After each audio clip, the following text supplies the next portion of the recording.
नमस्कार, खबर उत्तर प्रदेश में आप सभी का स्वागत है। मैं हूं आपके साथ गरिमा वाजपेयी और हम खबरों की शुरुआत करेंगे। उससे पहले एक नजर आज की सुर्खियों पर। कल अलीगढ़ का दौरा करेंगे सीएम योगी आदित्यनाथ। अनुसूचित जाति सम्मेलन में मुख्यमंत्री करेंगे शिरकत। कई महत्वपूर्ण परियोजनाओं की देंगे सौगात।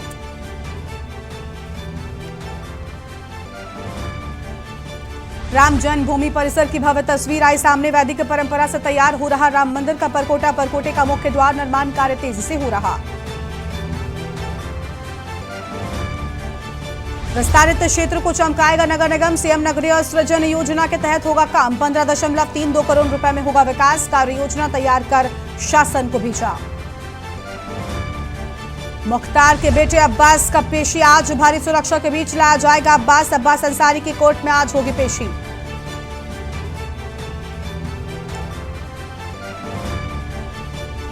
अब्दुल्ला की बढ़ेंगी मुश्किलें या फिर मिलेगी राहत। 2 जन्म प्रमाण पत्र मामले में आज आ सकता है फैसला। आजम खान भी हैं आरोपी।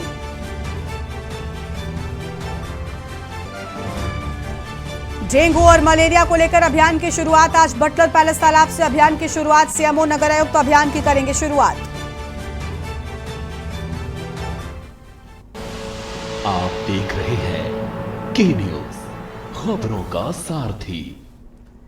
नमस्कार, आप देख रहे हैं के न्यूज इंडिया। खबरों का रुख करेंगे लखनऊ से। खबर है जहां पर शिक्षा मित्र का विशाल धरना प्रदर्शन। हजारों की तादाद में इको गार्डन पहुंचे हैं प्राथमिक शिक्षा मित्र। हजारों की तादाद में इनके पहुंचने की बात सामने आई है। प्राथमिक शिक्षा मित्र संघ से जुड़े शिक्षा मित्र अपनी मांगों को लेकर शिक्षा मित्रों का धरना। मानदेय बढ़ाने की शिक्षा मित्र कर रहे मांग। और आपको बता दें कि 62 साल नियमित नौकरी को लेकर शिक्षा मित्र धरने पर। मेडिकल सुविधाओं की मांग, शिक्षा मित्रों का धरना। शिक्षा मित्रों ने किया विधानसभा घेराव का ऐलान। ये बड़ी जानकारी आपको हम बता दें। मानदेय बढ़ाने की शिक्षा मित्र मांग कर रहे हैं। इस वक्त की आम खबर आपको हम बता दें।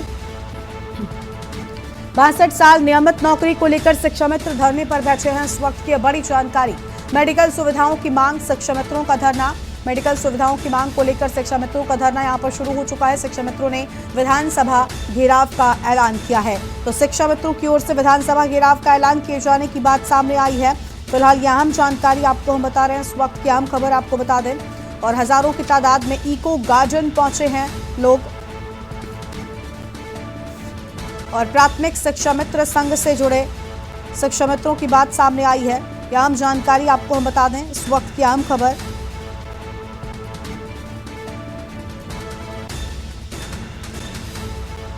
तो ये बड़ी खबर, जहां मानदेय बढ़ाने की शिक्षा मित्र मांग कर रहे हैं।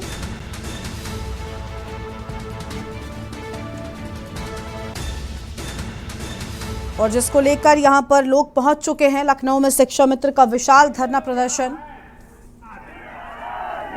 लखनऊ के इको गार्डन में उत्तर प्रदेश प्राथमिक शिक्षा मित्र पहुंचे हुए भारी तादाद पर यहाँ पर अपना धरना प्रदर्शन कर रहे हैं। आपको दिखाना चाहेंगे पीछे की तस्वीरें, किस तरीके से शिक्षा मित्र में महिलाएं कई शामिल हैं, वो पहुंची हुई हैं। हजारों की तादाद में जो शिक्षा मित्र वो इको गार्डन में पहुंचे हुए हैं अपनी मांगों को लेकर। इनका धरना विशाल धरने के रूप में दिख रहा है। फिलहाल हमारे साथ इस समय मौजूद है बात करने के लिए शिक्षा मित्र से जुड़े हुए, उनसे बात करेंगे कि आखिरकार इनका क्या धरना, क्या किस चीज़ को लेकर आप यहाँ पे जो धरना दे रहे हैं, परिचय बताएं। साथियों, आज उत्तर प्रदेश का शिक्षा मित्र अपने धरने को लेकर के इको गार्डन में आया है। कम से कम 22 वर्षों से अपनी सेवा दे चुका है, लेकिन शिक्षा मित्रों के साथ केवल मौजूदा सरकार छलावा कर रही है। मेरा आदरणीय मुख्यमंत्री जी से विनम्र निवेदन है कि शिक्षा मित्रों के साथ नियमितीकरण करके उन्हें 62 साल 12 महीने कोई सम्मानजनक मानदेय या ऐसा वेतनमान निर्धारित करके जिनसे उनका बचा हुआ अवशेष जीवन कट सके। यदि आज उन्होंने कोई ऐसा निर्णय नहीं लिया तो सरकार से शिक्षा मित्र अपना अधिकार छीनने आया है। आज बाहर निकल करके विधानसभा घेराव करके, मुख्यमंत्री जी का घेराव करके, अगर उससे भी बात में न बनी, अगर उनका अधिकार नहीं दिया गया तो वो जेल भरो आंदोलन तक भी उतरेगा। किसी भी हालत में आज अपना अधिकार लेकर के लखनऊ से शिक्षा मित्र अपने घर को रवाना होगा। ऐसे खाली यहाँ जाने वाला शिक्षा मित्र नहीं है। इसमें कि उत्तर प्रदेश के शिक्षा मित्र 22 वर्षों से काम कर रहा है। आज वो 10,000 रुपए में अपना जीविकोपार्जन करने के लिए, अपना परिवार चलाने के लिए परेशान है। उनका परिवार आगे बढ़ चुका है, परिवार में समस्याएं हैं। अब उनको 10,000 में वो बराबर काम, समान वेतन, समान कार्य के लिए परेशान है। काम तो समान करते हैं लेकिन उनका वेतन केवल, मानदेय केवल 10,000 है। वो चाहता है हम समान कार्य समान वेतन के साथ नियमित नियमितीकरण के साथ 62 साल मेडिकल जैसी सुविधाएं लेकर के हम भी अपनी पूरी सेवा देना चाहते हैं। अगर हमारा काम समान लिया जा रहा है तो हमें मानदेय लेकर वेतनमान भी हमें समान देना चाहिए, जिससे हम अपने बचे जीवन का, अवशेष जीवन का आगे का व्यवस्थाओं को चला सकें। शिक्षा मित्र थे, इनका साफ तौर पर कहना है कि जो हमारी मांगे हैं वो अगर पूरी नहीं होती है तो सड़कों पर उतरेंगे, विधानसभा का विरोध करेंगे। भरत सेठी, के न्यूज़ इंडिया, लखनऊ।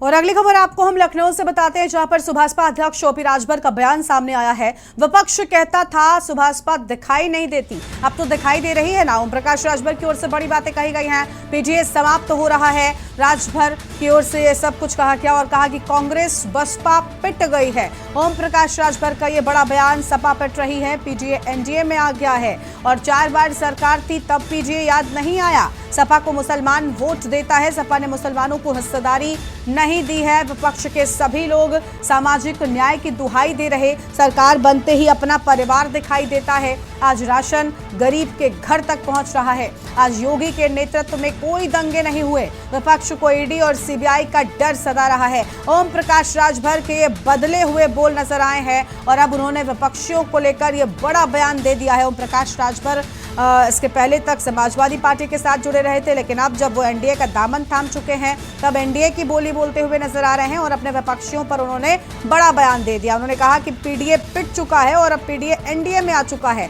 कांग्रेस बसपा सपा को पिटी हुई पार्टी बता दी ओम प्रकाश राजभर ने और कहा कि जब चुनाव जीतते हैं उसके बाद सिर्फ परिवार याद रहता है। आज योगी जी की उन्होंने तारीफ भी कर दी और कहा कि आज लोगों के घरों तक राशन पहुंच रहा है। ओम प्रकाश राजभर का यह बड़ा बयान। आपको बता दें कि ओम प्रकाश राजभर पहले समाजवादी पार्टी के साथ थे विधानसभा के चुनावों तक, लेकिन जिसके बाद रुख अलग मुड़ा और अब ओम प्रकाश राजभर पूरी तरीके से एनडीए का दामन थाम चुके हैं और वही बोल बोलते हुए नजर आ रहे हैं। आमतौर पर ओम प्रकाश राजभर को उनके बयानों के लिए और उनके अजब गजब कामों के लिए राजनीति में जाना जाता है। वो कब क्या कर जाए ये खुद उन्हें भी नहीं पता होता। लखनऊ से खबर, जहां पर सुभाषपा अध्यक्ष ओम प्रकाश राजभर का यह बड़ा बयान। विपक्ष कहता था कि सुभाषपा दिखाई नहीं देती और अब तो दिखाई दे रही है, ऐसा कहना है ओम प्रकाश राजभर का। अगली खबर है हमीरपुर से, जहां पर सुमेरपुर के बेलाही बाजार में आग लग गई है। सूचना पर पहुंची फायर ब्रिगेड की टीम 2 घंटे की कड़ी मेहनत के बाद आग पर काबू पाया गया है। आग से लगभग आधा दर्जन दुकानें स्वाहा हो गई। मीट तलने वाली दुकान में रखा था घरेलू सिलेंडर, सिलेंडर फटने से बड़ा हादसा हो सकता था। पुलिस की सतर्कता से आग पर काबू पाया गया है। 2 घंटे की कड़ी मशक्कत से आग पर काबू पाया जा सका। बड़ी जानकारी आपको हम बता दें और आग से लगभग आधा दर्जन दुकानें स्वाहा होने की बात सामने आई है। तो यह अहम खबर आपको हम बता रहे हैं, जहां पर मीट तलने वाली दुकान में रखा था घरेलू सिलेंडर।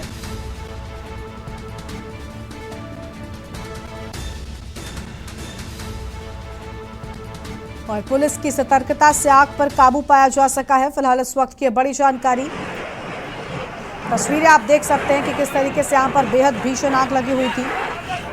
फिलहाल ये बड़ी जानकारी आपको हम बता रहे हैं, इस वक्त की अहम खबर।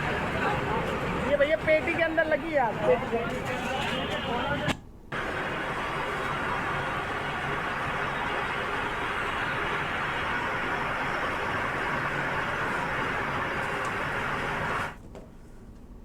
बाराबंकी से अगली बड़ी खबर आपको बता दें, जहां पर कच्ची दीवार गिरने से हुआ बड़ा हादसा। हादसे में एक बच्चे की मौत हो गई है और जबकि दूसरे बच्चे की हालत गंभीर बताई जाती है। पुलिस ने बच्चे को अस्पताल में भर्ती करवाया है। बच्चे की मौत से परिजनों में कोहराम मचा हुआ है। लोगों ने प्रधान पर लगाया गंभीर आरोप। प्रधान ने कॉलोनी देने में किया भेदभाव, कॉलोनी होती तो नहीं होता बड़ा हादसा। थाना रामनगर के बिचलखा गांव की ये पूरी घटना बताई जाती है। बच्चे की मौत से परिजनों में कोहराम मचा हुआ है। फिलहाल ये बड़ी जानकारी आपको बता दें, जहां पर बच्चे की मौत से परिजनों में कोहराम मचा हुआ है और लोगों ने प्रधान पर लगाया गंभीर आरोप। तो लोगों ने प्रधान पर गंभीर आरोप लगाया है। प्रधान ने कॉलोनी देने में भेदभाव किया है। तो प्रधान ने कॉलोनी देने में किया भेदभाव। बाराबंकी से खबर, कच्ची दीवार गिरने से हुआ बड़ा हादसा।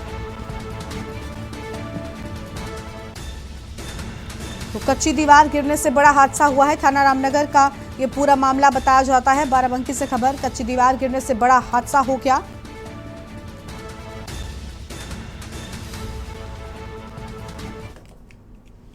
और अब आगे बढ़ेंगे खबरों की ओर। अगली खबर आपको हम बताते हैं बाराबंकी से ही, जहां पर कर्मचारी की मिलीभगत से वन माफियाओं के हौसले बुलंद नजर आ रहे हैं। आपको बता दें कि 3 दिन से हरे भरे प्रतिबंधित आम के पेड़ों पर आरा चल रहा है।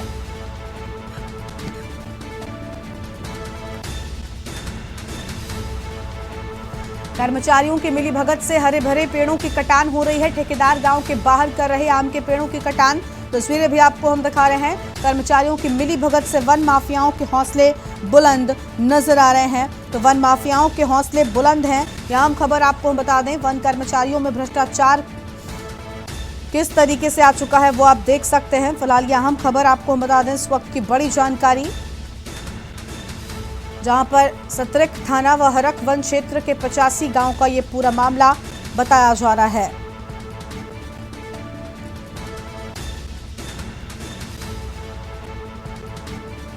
और फिलहाल ये आम जानकारी आपको हम बता रहे हैं।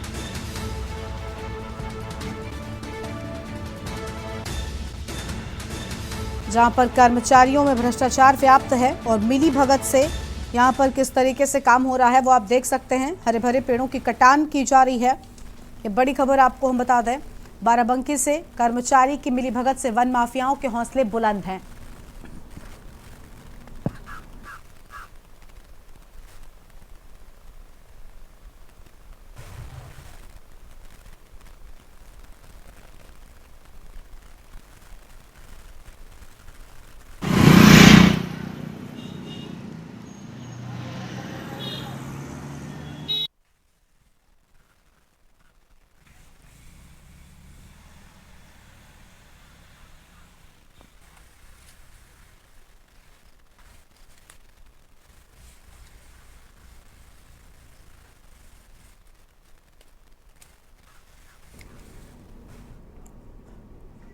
आगे बढ़ेंगी खबरों की ओर। सरकार बेहतर स्वास्थ्य सुविधा उपलब्ध कराने के लाख दावे करे, लेकिन जिले की स्वास्थ्य व्यवस्था पूरी तरीके से चौपट हो गई है। राम मनोहर लोहिया अस्पताल में डेंगू मरीज 3 से 4 ही हैं। भर्ती सरकारी अस्पतालों की रिपोर्ट में 67 डेंगू बुखार से पीड़ित रोगी मिले हैं। डेंगू पीड़ित मरीजों का कहां हो रहा इलाज, स्वास्थ्य विभाग के अधिकारियों के पास कोई जवाब नहीं है। डेंगू स्वास्थ्य विभाग के अधिकारी डेंगू के मरीजों के आंकड़े कम करने में लगे हुए हैं। जिले में डेंगू पूरी तरीके से बेकाबू हो गया है। 32 डेंगू के मरीज मिलने से स्वास्थ्य महकमे में हलचल मच गई है। सरकारी अस्पताल की रिपोर्ट के अनुसार डेंगू मरीजों की संख्या 67 है, जबकि राम मनोहर लोहिया अस्पताल में 70 से 80 मरीज बुखार पीड़ित आते हैं। मरीजों की संख्या कम करने के लिए उनका बिना डेंगू के चेकअप किए ही इलाज अस्पताल में शुरू कर दिया जाता है।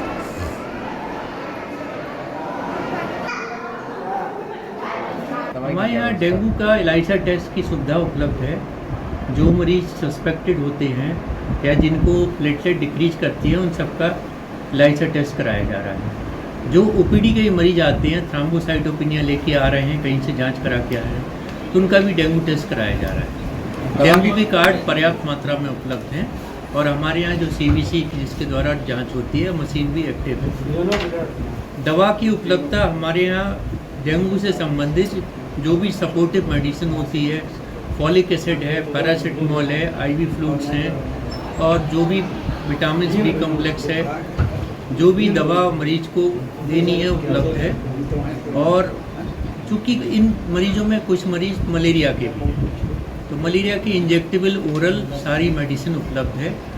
लगभग पर डे OPD में फीवर के 70 से 80 मरीज आ रहे हैं, जिनको हमारे वार्ड में इस समय कम से कम 2/3 पेशेंट जो भर्ती है, करीब 30 से 40 पेशेंट जो है वो फीवर के हैं, फीवर और खांसी के साथ आ रहे हैं। टोटल उनको प्लेटलेट डाउन होने की समस्या है लोगों को। ज़्यादातर में प्लेटलेट डाउन निकलती है। तो आधी आती है तो टोटल अच्छा, जिसमें ज़्यादा प्लेटलेट डाउन है 30,000 से कम है, तो जो यहाँ पे प्लेटलेट व्यवस्था नहीं चलाने की, तो हम उनको हायर सेंटर के लिए रेफर करते हैं। डेंगू पॉजिटिव भी निकले हैं? हाँ, कुछ पेशेंट डेंगू पॉजिटिव। नवरात्रि में विद्युत सप्लाई के लिए विभाग ने क्या योजना बनाई है और उसको अमली जामा कैसे पहनाया जा रहा है, इसकी पड़ताल के लिए अधिशासी अभियंता से बात की गई है। अधिशासी अभियंता यदुनाथ राम ने कहा कि नवरात्रि पर सजने वाले पंडालों व शहर को निर्बाध विद्युत देने के लिए सभी तैयारियां कर ली गई हैं, उनको अमल में भी लाया जा रहा है। ट्रांसफार्मर, विद्युत तार आदि का स्टॉक कर लिया गया है। ढीले तारों को टाइट करा दिया गया है। जहां पर ज्यादा भीड़ भाड़ है वहां तारों से पाइप लगवा दिए गए हैं। साथ ही सभी आयोजकों से अपील की गई है कि वो अस्थायी कनेक्शन लें और विद्युत सुरक्षा से एनओसी लेकर विभाग में आए तो उन्हें तत्काल कनेक्शन दिया जाएगा। नारायण देखिए, सबसे पहले तो नवरात्र के पावन अवसर पर जो है मैं सभी जनपदवासियों को जो है नवरात्र की हार्दिक शुभकामनाएं देता हूं और बधाई देता हूं। नवरात्र के दौरान पूरे जनपद में बेहतर विद्युत आपूर्ति करने के लिए विद्युत विभाग जो है पूरी तैयारी कर लिया है। जैसे कि जो है ट्रांसफार्मर्स का मेंटेनेंस, विद्युत उपकेंद्रों का मेंटेनेंस, लाइनों का मेंटेनेंस, संरक्षण जो भी है, जहाँ ढीले तार थे वहाँ जो है टाइट करा दिए गए हैं, 20-20 में पोल लगवा दिए गए हैं। जो जर्जर तार थे उसको बदलवा करके एवी कंडक्टर लगवा दिया गया है।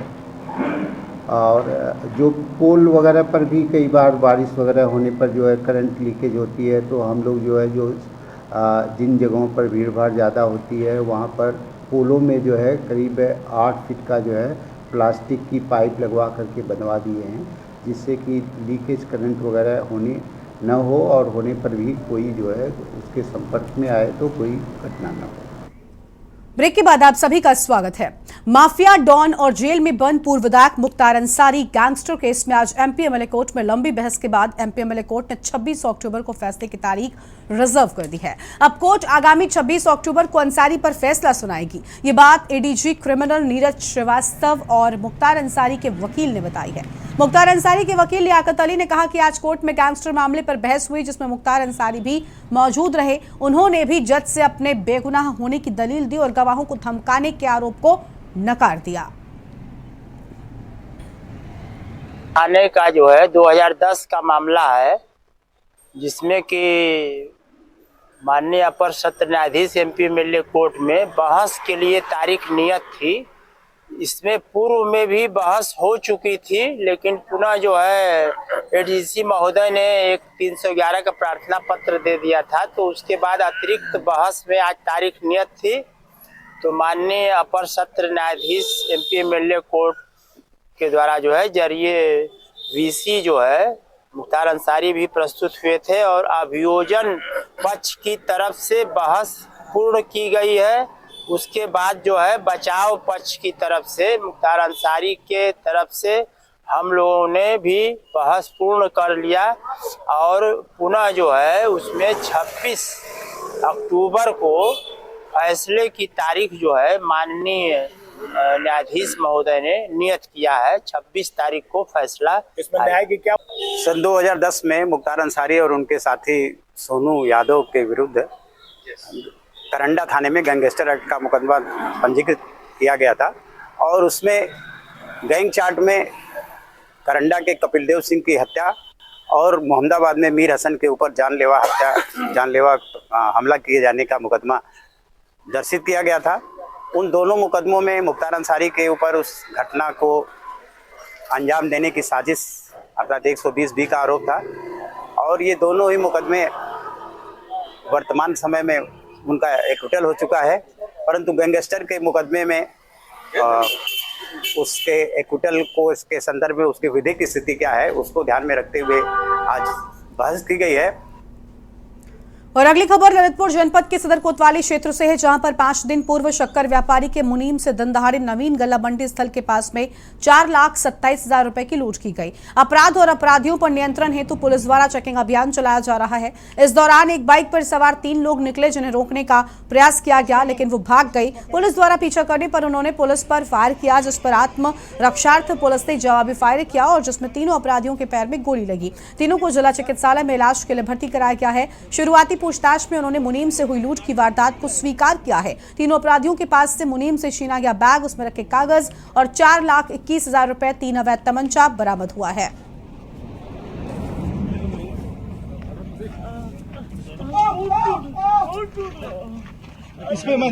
जनपद में अपराध पे नियंत्रण के लिए लगातार जो है अभियान चल रहा है। उसी क्रम में आज रात को विशेष चेकिंग अभियान जो है वो चलाया गया था। इसमें बिरधा जो हमारा चौकी क्षेत्र है उसके अंतर्गत जब हमारी थाना कोतवाली की टीम क्षेत्राधिकारी सदर के नेतृत्व में वहाँ पे चेकिंग कर रही थी, उसी समय एक बाइक पे 3 सवार जो है वो दिखाई दिए थे। उनको रोकने का प्रयास किया गया। उनके द्वारा जो है भाग करके छुप करके पुलिस से जो हमारी टीम थी उसके ऊपर उनके द्वारा फायर किया गया। जवाबी कार्रवाई जो पुलिस के द्वारा की गई आत्मरक्षार्थ में, तो उसमें 3 जो लोग हैं उनको गोली लगी है और उनको तत्काल जो है इलाज के लिए अस्पताल में जो है एडमिट कराया गया है। अगली खबर आगरा से है, जहां पर्यटन को बढ़ावा देने के लिए ताजमहल समिति के माध्यम से कार्निवाल कार्यक्रम का आयोजन किया गया है और कार्निवाल भारतीय कला शिल्प व्यंजन पर आधारित है। ताज कार्निवल का उद्घाटन केंद्रीय राज्य मंत्री एसपी सिंह बघेल ने किया। इस कार्यक्रम का आयोजन कमिश्नर ऋतु महेश्वरी के प्रयास से किया गया। कार्निवल में लगभग 600 शिल्पियों ने स्टॉल लगाई, तो वहीं फूड की 15 स्टॉल लगे हैं। ताज कार्निवल में अन्य राज्यों के अलग अलग शिल्पियों ने स्टॉल लगाए। आगरा प्रशासन ने पर्यटकों को बढ़ावा देने के लिए शाम को संस्कृति कार्यक्रम का भी आयोजन किया और साथ ही एडी द्वारा इंडिया और लोक संगीत के साथ कुकिंग प्रतियोगिता का भी आयोजन किया है। एक बार तालियां जोर से इस कार्यक्रम के शुभारंभ के लिए। ताज महोत्सव समिति के द्वारा यहाँ पर ताज कार्निवल आज 17 अक्टूबर से लेकर 10 नवंबर तक का कार्यक्रम इसका उद्घाटन करने का मुझे रास्ते में मैं भी स्टॉलों को देखते हुए आ रहा हूँ। खासतौर से उत्तर प्रदेश में 1 डिस्ट्रिक्ट 1 प्रोजेक्ट में हमारे पास बहुत ही नायाब प्रोजेक्ट है। आगरा में लेबर का काम है, लेबर है, पत्रिकारी का काम है, जरदोजी का काम है। बगल में हाथरस छोटा शहर है लेकिन इनका बड़ा काम होता है। उसके आगे अगर हम जाते हैं अलीगढ़ तो बातों का काम होता है, मेरठ का काम होता है। अगली खबर है शाहजहांपुर से, जहां पर डीएम कंपाउंड में रहने वाली बुजुर्ग राम बेटी की कई दिन पहले हुई निर्ममतापूर्वक हत्या का सदर पुलिस ने खुलासा कर दिया है। पुलिस ने खुलासा किया और इसमें कहा कि आरोपी कोई और नहीं बल्कि उसकी बेटी का प्रेमी निकला है। बुजुर्ग महिला की हत्या पीडब्ल्यूडी के सहायक अभियंता राकेश कुमार ने की थी। पुलिस ने इलेक्ट्रॉनिक एविडेंस और लंबी जांच के बाद डीएम कंपाउंड में हुई बुजुर्ग महिला की हत्या का खुलासा किया। पुलिस की गिरफ्त में आए पीडब्ल्यूडी के सहायक अभियंता ने पूछताछ में बताया कि बुजुर्ग महिला राम बेटी की बेटी से उसके अवैध संबंध थे, जिसका पिता बुजुर्ग महिला राम बेटी को चल गया था और वो उन दोनों के प्रेम में बाधा बन रही थी।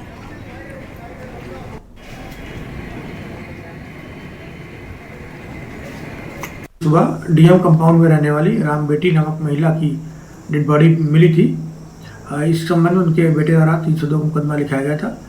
पीएम में महिला के सर में चोट के कारण मृत्यु आई थी और चेहरे पर तेजाब जलाने के निशान थे। इस संबंध में घटना खुलासे के लिए थाना पुलिस एसओजी सर्विलांस की टीम लगाई गई थी। पूरे प्रकरण जांच दौरान ये तथ्य है कि इनकी बेटियों द्वारा जो शुरू तथ्य बताए गए वो विरोधाभासी थे, लेकिन साइंटिफिक एविडेंस, सीडीआर और चैट वगैरह जो देखे गए और सीसीटीवी फुटेज देखे गए और जो मुखबिर सूचना ली गई तो ये स्पष्ट हुआ कि इनकी बेटी मृतका की पुष्पा और वहीं डीएम कंपाउंड रहने वाले राकेश कुमार में अवैध संबंध थे। कड़ाई से पूछताछ करने पर तथ्यों को सामने रख के जब पूछताछ किया गया तो राकेश कुमार ने तथ्य स्वीकार किया कि इनके संबंधों की जानकारी जब आतंकवाद निरोधक दस्ता द्वारा देवबंद से गिरफ्तार किए गए बांग्लादेशी नागरिक आदिल मोहम्मद अशरफी उर्फ आदिलुर रहमान ने पूछताछ में मानव तस्करी को लेकर कई राज उगले हैं। बांग्लादेश व बंगाल के कई गिरोह मिलकर बांग्लादेशी नागरिकों को यहां स्थापित कर रहे हैं। आदिल से मिली जानकारी के बाद एटीएस मानव तस्करी के बड़े सिंडिकेट का राजफाश कर सकता है और पूरे मामले में 20 करोड़ रुपए की फंडिंग के भी सबूत एटीएस को मिले हैं।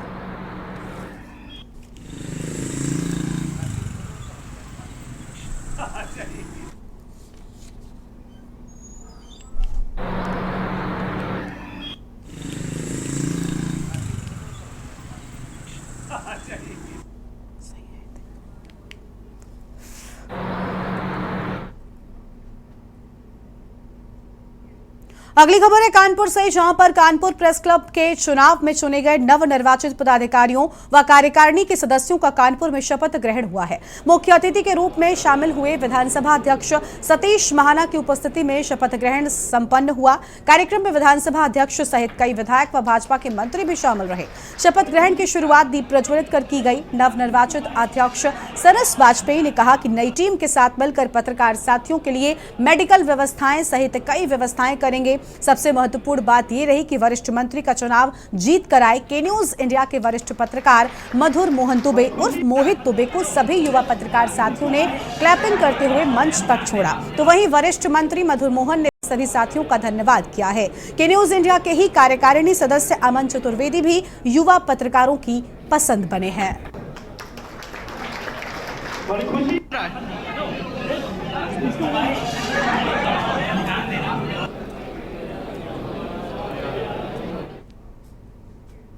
उत्तर प्रदेश की खबरों में फिलहाल इतना ही। तमाम बड़ी खबरों के लिए आप देखते रहिए के न्यूज इंडिया। नमस्कार।